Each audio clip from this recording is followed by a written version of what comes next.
have to say that God does use people as as instruments of His peace and of His mercy and of His kindness and so many things in so many ways. And I would say that people could be angels in a more like figure of speech. And in one such instance, I felt like God brought peace into my life by having this woman approach me. I was in this crowd, and you know how stressful things can be when there's this street corner preacher on campus, and people are crowding around and getting upset and yelling at each other, and it's kind of like frustrating. And to be approached by this woman and be asked by her like a few questions, like she sincerely cared about who I was and what it is I believed, and she just had this kind disposition about her, and it's like, where did she come from? She kind of like appeared into the crowd and kind of just disappeared after talking to me, and it was kind of awkward, and it was kind of like started to ask her some questions like, oh, are you a Christian? What do you believe? And she's like, not very, very clear about it, and I thought it was kind of weird, and like I don't really know who this person was, but she told me that her name was Shalomite, I believe that's how it's said. And I was like, I have to keep that in mind, and I hope I'm pronouncing it right, but I'm confident that when I look it up, it's like, oh, that's like this Hebrew word for peace, and that's like a name of a woman.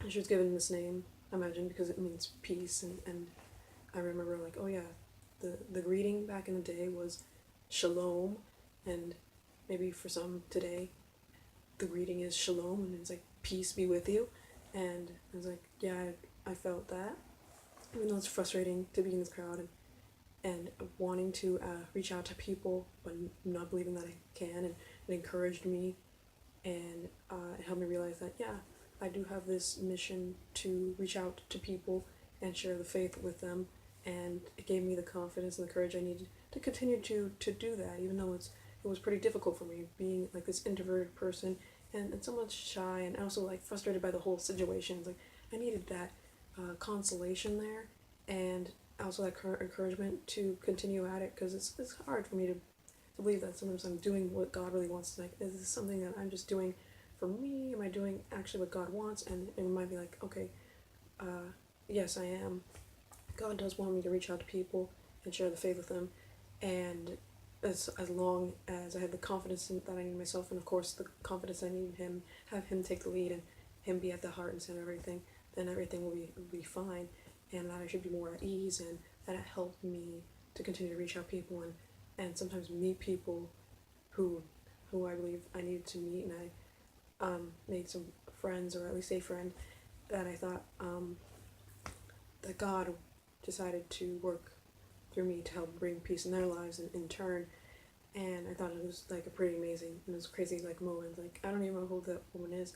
Like, was she an angel? Was she just a regular human being? I tend to think, yeah, maybe she was just like a regular human being, but she was like the right moment. It's like the opposite of the wrong place, wrong time. It's like the right person at the right time, and I'm really grateful for that.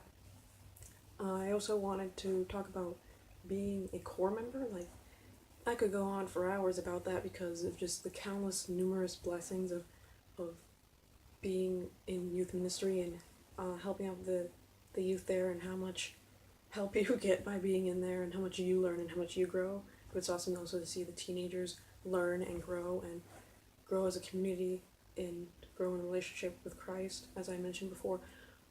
But also just the community of core members. What we do is assist the youth minister in setting up and leading small groups and just ministering to teens. And when we use this term relational ministry, I don't know if I mentioned it before, but it's basically like our main ministry is to just form like relationships with these young people, and it's great that we were able to do that. I was able to do that, again, not being the person who's like the most confident or outspoken person, and kind of being socially awkward in crowds and everything. It's like, how am I gonna do this? And like, this is like a different generation. Like, am I gonna actually be able to connect with them? And to think that so many of the core members are like parents now, and that's pretty cool. And how, even though maybe they're tempted to think, even more so than I am, that, like, how can I relate to teenagers? I mean, I'm not a teenager anymore, but to think that they can make this genuine connection and that there's need for these like parent figures who are actually like parents. Like it's nice to be like an older sister, an older brother, and a mentor to the teens. Be that example that they need and that support that they need, but also to have like parent core members who have that wisdom of parents and that counseling ability and that just that presence of a parent is so important, and it's been just wonderful having them that give like their parently wisdom. Occasionally some dad jokes, but you know, there's so much more than that, and like that paternal masculinity from a man who's actually a father. I don't know. It makes a difference and has that wisdom of a father and experience of a father, and how quickly and how greatly the teens like attach to these men, especially like you know the boys have that example and that presence in their life, and that it's really meaningful, and that they really desire that and they really need that, and that they really cling to that and respect that, and then just how amazing like yeah we can form connections even though we have this age gap between us. Um, there's need of people of all ages to be core members, and that we all have our respective gifts and part to play in this. And so I'm very grateful and encourage people um, not to be dissuaded despite like your age or what your life experiences are, because as it turns out, you know, the teens need that. I know there's that being like the older brother or sister, being closer in age to the teenagers can also be helpful, and it's good to have like people who understand them, who are like their peers, who relate to them, but have some more maturity, some more wisdom, and say, yeah, I struggle with that.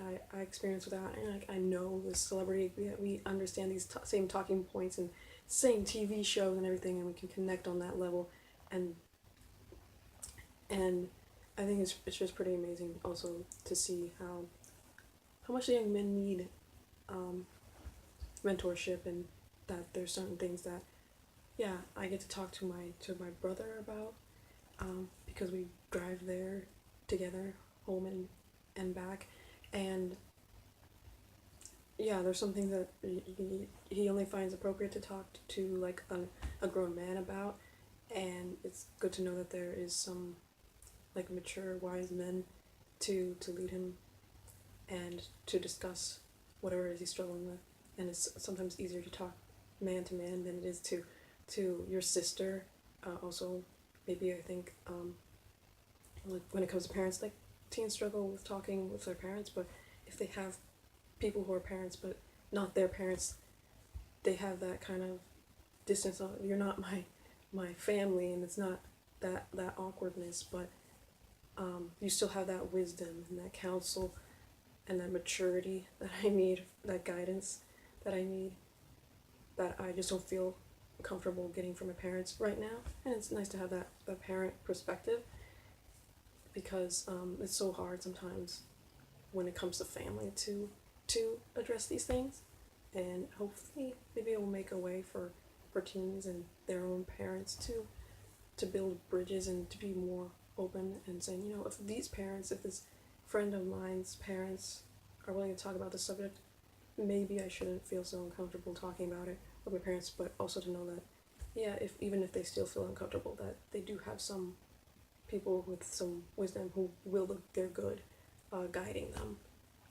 And I'm grateful for the teen parents too, just putting it out there that um, allowing them to come to youth group, encouraging them to come to youth group, sometimes maybe forcing them to come to youth group. I know that must be hard. I don't know what it's like to be a parent at all, but I know that helping like mentor these teens is difficult. Never mind, like being a parent. Oh my goodness, and navigating these rough waters of teenhood, transitioning from childhood to adulthood. It's like crazy, and all the drama that happens in their lives. I'm grateful for this ministry, and knowing that it brings hope and healing to these teens, and the strength that they need, the courage they need, and the wisdom and leadership that they need. And so I'm grateful to be a part of that, and it's a real blessing. And that, I think, about sums up all that I have to say. I wish I could say more. I'm trying to think about if there's anything else. that I wanted to say before the end of the year, because it's almost over. Like 2018, I lived through 2018. Thanks be to God. And those are my glory stories, and I'm thankful that you shared these 25-year with me, or these 25 glory stories with me, and